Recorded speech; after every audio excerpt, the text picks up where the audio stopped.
పశుశాలలో నీవు పవలించినావు, పరమాత్ముడవు నీవు, పసిబాలుడవు కావు, పసిబాలుడవు కావు, స్థలమైన లేదే జన్మకు.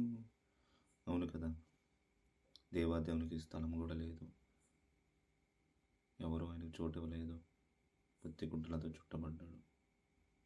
ఆయన జన్మించాలనుకుంటే పెద్ద పెద్ద వాటిలో పుట్టొచ్చు. ఎంత తగ్గింపు, ఎంత దీనాతిథునము. కాబట్టి ఈ నెలలో ఆయన యొక్క పుట్టుకను, ఆయన యొక్క జననాన్ని ప్రతి ఒక్కటి కూడా జ్ఞాపకం చేసుకొని ఆయనలో ఉండి క్రిస్మస్లు ఆయన నామానికి ప్రతి చోట క్రిస్మస్ జరగలేవనా ఈ ప్రార్థనలో జ్ఞాపకం చేసుకోండి. దేవుడికి మహిమ, ఘనత, ప్రభావములు కలుగును గాక. ఆమేన్.